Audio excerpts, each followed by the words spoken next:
Olá, meu nome é Giovana e eu também sou a Super Pontual.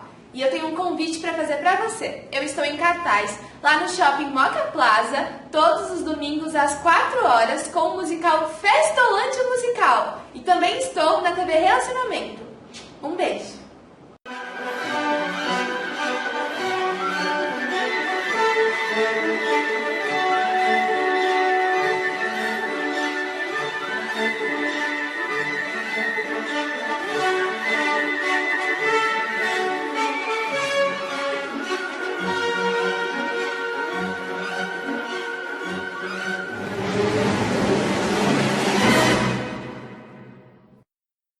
Olá, internautas! Iniciamos mais um programa Quadrinhos para Quadrados e Redondos. E temos aqui de volta um cartunista, desenhista espetacular, mundialmente reconhecido, Franco de Rosa. Muito prazer revê-lo e sempre uma grande alegria saber notícias suas que você está sempre em expansão. É legal. Tive já a oportunidade de entrevistar, que bom. Ô Franco, queria que você lembrasse aí os internautas em que época que começou o seu gosto pelos quadrinhos e quando você falou, bom, eu vou viver disso aqui porque eu gosto e eu tenho talento para isso. Quando criança, eu já comecei a desenhar desde pequeno, né? Sempre, toda criança desenha, mas eu me dediquei bastante ao desenho, a partir de 8, 9 anos, e com o incentivo de ter participado de concurso na escola, e meu desenho ter sido reprovado, porque a professora não acreditava que eu que tinha feito. Né? E assim, o desenho que ganhou em primeiro lugar no concurso e tal, fui eu que fiz, mas eu fiz por outra pessoa. E o que eu fiz, ela não foi aprovado, tal. Foi reprovado mesmo, eu recebi uma bronca. Né? E a partir depois, em 1967, meu pai era jogador de futebol e ele mudou, né, com a família, nós mudamos para São Paulo, de volta, porque a gente passou um período muito grande no nosso Paraná. E em 1967, para minha sorte e também para o meu azar, foi colocada uma banca de jornal bem na frente de casa. Okay. Então, montou-se uma banca ali, o seu Nicolau, que era o... Você nem precisava atravessar a rua? Nada, acho que era 3 passos, assim, pela janela dava para pegar um gibi, eu via, então de manhã já abria a janela, já via os gibis que tinham saído. Né? E era uma alegria chegar e ver o que saiu de... Todo dia tinha coisa nova, uma coisa muito interessante, e ficava, né, comprei muita coisa, e muita coisa também assim, eu ia sem comprar. Tua preferência de infância era infantil ou era já desenho mais tradicional assim, adulto? Não, era Disney. Né? Disney, mas logo, justamente em 67, eu comecei com a banca, né, chegando os Tarzan, Magnus, Contra-Famoso, né, que era o meu preferido. Zorro nem tanto, mas eu gostava do Batman, do visual do Batman, mas eu não entendia as histórias. Batman, eu odiava Superman, não conseguia ler as histórias. Eu participei de um evento recentemente o Boteco da Justiça, que é bem legal. Eles convidam os desenhistas para fazer desenhos de coisas com temas que eles dão, né, no mês. Esse mês não sei qual que é ainda, qual que é o tema desse mês do Boteco da Justiça, mas teve um mês que era Superman. E eu desenhei uma homenagem ao gibi de Superman que eu odiei, que eu rasguei, joguei fora dele. Que o Superman aparecia com... ele tirava, abria onde tinha o símbolo dele e tinha uma criptonita dentro, na capa. Assim. A história é muito confusa, leva 2 edições. Eu nunca mais peguei para ler aquele gibi, mas eu sei que era muito esquisito. Tinha robôs, então tinha um monte de Superman e eu achei terrível. Daí eu não li mais Superman, só fui ler alguns anos depois. Interessante. E Tarzan você gostava? Que tinha os animais, Tarzan, sim. Tarzan era o ritmo das histórias que me interessava bastante. Principalmente aquelas histórias pré-históricas. Né? Sim, verdade. Então, que passava assim, Paludon, né? E a grande influência do meu personagem, né? O Zamor, que foi lançado ano passado, né? uma edição comemorativa, porque foi lançado o Zamor, na Grafipar em 1980. Mas eu criei o personagem em 1972. Esse ano está fazendo exatamente 50 anos. Eu criei o personagem. Eu acho que a primeira vez que eu te vi foi na Conselheiro Crispiniano, onde o Ademário tinha a livraria Gibi, né? E aí tinha 2 ou 3 pranchetas, certo. E você estava numa delas, né? Com desenho isso ainda. Tá? Isso foi nos anos 80, né? Já 80, isso, 80, exatamente. 81, sei lá, alguma coisa assim, foi né? mesmo. Eu dividia o Ademário, né, a livraria Gibi, alugou a sala do fundo, né, para mim e para o Novaes. Eu e o Novaes, nós tínhamos o estúdio ali, né, que era na Xavier de Toledo. Isso, Xavier Toledo, é verdade. Antes a livraria Gibi ficava na Conselheiro Crispiniano. Isso, perfeito. Mas assim, você era bem famoso, né? Você era o maior colecionador de gibis que comprava as coisas lá. Muita gente chegava lotes de revistas e o Ademário já deixava, não, aí você não pode mexer, que é de quem? Já estava reservado. Já estava reservado. Eu ávido por comprar na época. A maioria das coisas lá, como a gente estava ali, deu para dar uma sapeada nos seus gibis. Legal. Que bacana. Depois, Franco, aí eu acabei reencontrando você lá na Comics, né? No lançamento de um livro do Rodolfo Zala. É isso. Tem uma foto nossa. Tem uma foto. É a foto mais divulgada que eu tenho. Você escreve meu nome no Google, aparece eu com você ali, aquela foto, exatamente. Que legal, bacana. Ô Franco, e você tem feito trabalhos. Qual que é o desafio, por exemplo, quando alguém chega para você e fala assim, Franco, eu quero que você escreva uma história de faroeste.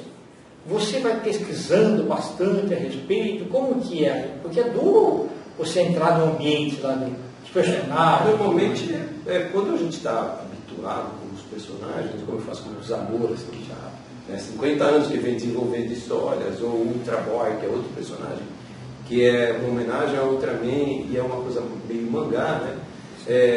Então, assim, dentro desse universo dos personagens que eu mesmo criei, é mais fácil do que fazer um trabalho diferente, né? Então, dos mais difíceis que eu tive foi Memórias Póstumas de Brás Cubas, que eu fiz o roteiro. Então, você teve que ler o livro e fazer o roteiro. Grande e reduzir aquelas 300 e tantas páginas do livro para uma edição de 64 páginas. Né, foi difícil. Exato. Né? E também assim, o Alienista já foi mais fácil, porque é um conto. Né? Então eu fiz vários trabalhos recentemente de adaptações de literatura brasileira para quadrinhos. Esses eu acho mais difíceis, mas tem temas. Né? Por exemplo, também assim, eu tinha que fazer uma história falando de motociclismo com 2 páginas só. Então eu tinha ideia para uma aventura grande e acabava tendo que, mas tinha que fazer em 2 páginas apenas. Isso eu fiz várias edições nos anos 80, quando surgiram revistas. Ô Franco, e na Ebal, Zorro, você desenhava daqui, mandava para lá, ou você tinha Zorro, o Zorro era tranquilo. O Zorro foi uma experiência curiosa, assim, que eu fazia parte de um grupo que a gente foi para Ebal para levar a revista Clique, que era uma revista de humor, uma revista de sátiras. O Clique surgiu de lá? O Clique foi publicado pela Ebal. Maiorzinha, quase meio tabloide, quase, né? Não, era o tamanho da Veja, uma revista. Isso, exatamente. Esse tamanho. Isso, perfeito. Normal, né? Que a gente vê que tinha tamanho menor, né? Okay. E a Clique era uma revista que foi criada por um grupo, depois ficou na mão do Wagner Augusto, que fez um outro lote de revistas, e a gente fez para Ebal a 3ª série da Clique, digamos. Fazendo a Clique, o material do Zorro, Capa e Espada, que era feito na França, estava acabando. Certo. E então eles convidaram, né, a mim e ao para fazer a edição. E eu fiz junto com o Seabra. Eu fazia com o Seabra para os jornais aqui de São Paulo. A gente fazia para Notícias Populares, mas também saía no Jornal de Campinas e também saiu em Curitiba. Nós fazíamos o Capitão Catinga, que era uma série de cangaceiros. Certo. Nós fizemos durante quase 5 anos a série de tira diárias. Né? Você guardou tudo, Franco? Eu tenho todo o Capitão Catinga. A história completa? Completa. Todas as histórias são 1.130 e poucas tiras, eu não lembro o número tudo certo. A gente tem, eu não tenho todos os originais, porque alguns foram perdidos, mas eu tenho toda a história. A história que A gente pretende lançar em 2000, é um sonho, né? Tá. 2024, quando completar o aniversário, redondo, a gente lança um volume com todas as histórias. Né? Ou vários volumes, né? Era um volume só, com 500 páginas, cara. Tá. Porque a tira era pequenininha, a tira do Capitão Catinga saía com 13 centímetros, era menos do que isso daqui, né? Menos do que isso. Ah, tá ok, entendi. Então, numa página cabe tipo, uma Bom, semana. por exemplo, né? Inteira. Tá. Que... Então cabe 5 tiras? cabe assim? mais, acho que cabe 7 tiras. Ah, então dá. Porque é uma semana toda, né? Certo, Inclusive, o Capitão Catinga saía aos domingos também. Mas, voltando ao Zorro, com o convite da gente fazer o Zorro e entrar no lugar do material francês, nós fizemos perto de 20 edições, somando todos os Zorros, todas as edições tinham 96 páginas. Nossa, para a gente foi um grande desafio de cara. E também assim, foi a primeira vez que eu fui fazer desenho sério, com uma quantidade grande de páginas e tipo de narrativa diferente. Eu estudei muito, enredo, né, como se fazia os quadrinhos para a revista, porque eu fazia para tira que tinha um outro tipo. E outra, você tinha que respeitar a característica do personagem, né? Exatamente. O local físico, lá do médico, mas quais são as pessoas, né? O tipo de espada que era. A forma de narrativa, se bem que a gente foi mais na cola do Zorro da Disney, que não era exatamente o Zorro que a Ebal publicava. Tinha uma certa diferença porque o Zorro, naquela fase ali, os direitos autorais do Zorro pertenciam ao Alain Delon, porque ele tinha feito um filme para o cinema. Ah, é verdade, E então o material era feito assim, os royalties eram voltados para essa empresa que tinha essa licença acho que na França. Quando ele fez o Tulipa Negra, acho que ele já comprou direito, né? Porque depois ele fez o jogo. E os direitos mundiais eram dele, então? Mundiais. O jogo fica com a espada, não se bem que o Zorro é uma coisa muito confusa em termos de filmes, né? Porque tem muito filme italiano que tem o Zorro, tem filme que às vezes não compartilhou. Não tem nada a ver. Tem faroestes que parecem o Zorro e não é exatamente o Lone Rangers como publicava o Lone Rangers com o nome de Zorro. Então, que não foi só no Brasil, teve outro país que também fez, por causa da máscara, né? Que a máscara lembrava a máscara do Zorro e saiu com o nome de Zorro. Então, mas para a gente foi muito legal. E também, assim, foi feito, eu e o Selva fizemos um Zorro para a editora Maciota Press. E a gente nós desenhamos esse trabalho quando a gente estava ali na Livraria Gibi. Interessante. Naquele período ali, mas só que foi na volta da Grafipar. E esse você guardou para coisa? Eu tenho os originais todos. Bacana. E tem o Mozart Couto fez um Zorro também, que está inédito até hoje. Que bacana. E também foi para essa editora, Marcelo. Certo. Ô Franco, e tua passagem da Grafipar, como é que foi? Você conhecia alguém lá? Foi uma delícia. Eu não conhecia ninguém. Eu gostava muito, admirava e admiro até hoje, assim, gostava muito dos trabalhos do Cláudio Seito, que foi justamente o diretor da Grafipar. Ele tinha sido da Edrel antes. Ele tinha sido da Edrel. Eu gostava dele, do Fernando de Coma e do Paulo Fukui. Tive a felicidade de conhecer todos eles. Eu tenho bastante amizade com o Paulo Fukui, que mora aqui em São Paulo. A gente se encontra sempre para tomar uma cerveja, ainda é uma coisa boa. Agora, o Icoma é mais difícil, está em Curitiba, né? Mas eu conheci o Icoma num evento de quadrinhos em Curitiba. Certo. É que ele gostava de desenhar um negócio meio de terror, assim, né? Uma série muito grande de terror, muitas séries de terror. Ele fez Satã, Malpenado, fez a Espia de Vênus. Com os olhos lá meio. Isso, o Ficom, que eu tive a honra de produzir, né, o livro do Ficom, que é uma ficção científica anterior ao... envolve o mundo dos sonhos, anterior ao Sandman, né? Uma série muito legal, Fernando de Coma. Mas na Grafipar, o Seto veio para São Paulo, convidaram os desenhistas de São Paulo para produzir material para a Grafipar, para poder preencher a quantidade de páginas que precisava. Aí você desenhava aqui, você não precisou nem mudar para Curitiba, né? Não, eu mudei porque teve o convite para mudar para Curitiba, eu fui, e é um outro período delicioso assim, da minha vida. Você gostou da cidade, tudo também? Sim. apesar de todo mundo reclamar muito de Curitiba, do frio e tudo mais, mas eu gosto de Curitiba, vou com frequência para Curitiba, gosto, tenho muitos amigos lá. Bacana. Se bem que assim, tem uma quantidade de amigos que acabei fazendo depois do evento da Grafipar. Depois que eu mudei de lá, fui conhecendo, participando de eventos lá, principalmente o Fabrício Andriani, Paulo Lima, né, que são pessoas que moram lá, né, o José Aguiar. Então são, né, os curitibanos, né? Que não são curitibanos, eles são de fora, mas eles moram em Curitiba. Ô Franco, e lá te pediram que você desenhar quadrinhos eróticos também? Não? Quando veio a proposta, era para a gente fazer quadrinhos eróticos, isso foi em 1979. Né? Inclusive assim, eu acho que eu mandei para você uma imagem aí. Grande. Foi uma delícia poder fazer quadrinhos eróticos, é uma coisa muito legal. Mas você se baseava em fotografias no começo? Sim, a gente usava fotos, muitas fotos, modelo vivo também. Não é igual hoje da internet, que você pega muito rápido a hora que você quer, né? Você pesquisava também, né? É muito fácil, naquela época não era fácil não, gente. Eu tinha um... Mesmo no regime militar lá também era mais difícil de encontrar. Exatamente, mais pequenininho e tal, essas coisas, muito né? difícil. Não tinha aquelas questões de... As revistas que publicavam o nu feminino só podia publicar um seio de fora. Exato. Mas eu já era casado, então não tinha problema. Tinha modelo vivo, era uma coisa... E em Curitiba a gente... quando eu mudei para lá, era legal assim que eu morava numa... Ficou batizada como a vida dos quadrinistas, né? Virou uma lenda, porque morava o Gustavo Machado, o Watson Portela, o Itamar.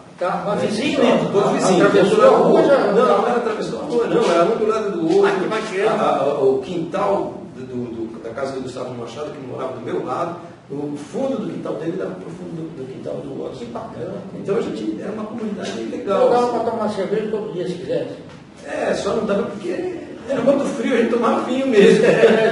Mas não era todo dia, mas realmente assim, no fim do dia tinha um entardecer legal, a gente ficava no portão batendo papo, sempre que estava, né? E com segurança, né? Naquela época não tinha, se bem que teve os problemas casados. Teve umas aventuras assim, que apareceu um assaltante do lado lá, e teve uma vez que foi eu achei que era um assaltante e não era, né? O Gustavo tinha saído, ele não tinha acendido a luz da casa dele, e eu entrei lá achando que era um assalto, e foi um episódio muito engraçado da gente. A gente viu uma sombra se mexendo lá dentro, eu avisei o Watson, né? Poxa, acho que tem ladrão dentro da casa do Gustavo e tal. Daí o Watson foi lá e pegou a garrucha, enfiou em cima do muro e falou: eu vou atirar! O troço não funcionou. Eu peguei uma lâmpada, desatarachei a lâmpada, né, e joguei no telhado para fazer barulho de tiro e tal. Aí o Gustavo abre a janela, né? O que foi? Mas era ele que estava lá. Foi muito engraçado. Então, foi muito divertido. A gente morou ali com 2 anos e tanto, que foi e fazia assim, fazia o esboço do desenho, fazia o desenho a lápis. Eu criei muitas histórias, escrevia muitas histórias. Muitos desenhavam essas histórias, eu também desenhava as histórias, outro fazia arte final, passava tinta, então a gente fazia muito trabalho em parceria. Que bacana. Todos assinando e tal. E nesse período também da Grafipar eu fiz um trabalho junto com o grupo Octopus, que foi formado, isso aqui em São Paulo, antes de eu mudar para Curitiba. Que era o Josmar Fevereiro, o Seabra, o Vilachan, o Ronaldo Antonelli, que fazia os roteiros. O Novaes participou também, nós fizemos assim, ali foi um grande desafio, mas foi uma proposta da gente mesmo, a gente quis fazer como um desafio nosso. Nós fizemos uma revista em 32 horas, no mesmo lugar. Assim, intercalando, a gente usava uma mesma mesa, todo mundo naquela mesona, na casa do Fevereiro, e nós fizemos uma história, foi uma história erótica, os roteiros já estavam prontos. Mas também esses roteiros foram feitos a propósito daquela edição, foi feito pelo Oz e pelo Ronaldo Antonelli. E essa história se passava era toda na praia, toda em tema só. Foi uma coisa experiência interessante, né? Sim. Depois nós fizemos uma outra edição, mas não foi feita em 24 horas. Nós fizemos uma edição que era uma gozação com carga pesada. Saiu uma edição da Grafipar, exclusiva, a edição completa, chama Carga Pelada. A capa era minha. Era, não é, porque a capa está... Ô Franco, mostra um pouquinho aí essas obras que você fez. Essas aqui são outras coisas, porque ultimamente eu tenho feito bastante trabalho, né? Em quadrinhos. Eu acho que eu fiz no ano passado muito mais histórias em quadrinhos do que por muitos tempos. Muito tempo que eu não desenhava, desde o tempo do Zorro que eu não desenhava tantas histórias em quadrinhos. Eu fiz uma série de histórias um gibi folclórico, né, para a editora Ciranda Cultural. Mas aqui está um Drácula, que aqui eu trabalho como editor, se bem que eu escrevi a última história que está aqui, que é a primeira história do Drácula. É a história que não entrou no romance do Drácula. Foi escrita, criada pelo Bram Stoker também, mas ela não entrou no romance porque a história descaracteriza muito o personagem. Né? Então, e aqui o Zala desenhou essa história está inteira. Essa edição é fácil de encontrar pela editora Zarabatana. Perfeito. É toda a história, toda a edição feita pelo Zala. Bacana, com papel cheio. Essa edição é de 2012. O Zala ficou muito satisfeito, né? Sim, porque o Zala começou a publicar no Brasil em 64. Em 2012, só que ele conseguiu publicar um gibi em papel couché. Mesmo na Argentina, não tinha saído nada dele em papel couché. Ele ficou muito feliz com isso. Né?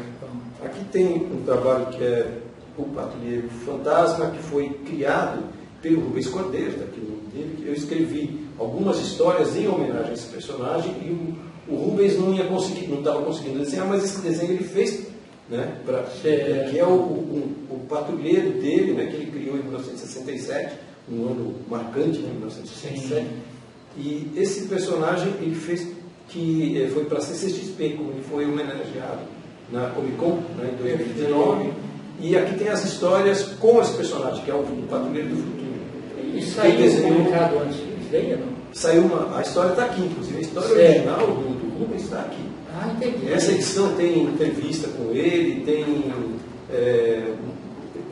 várias homenagens a ele.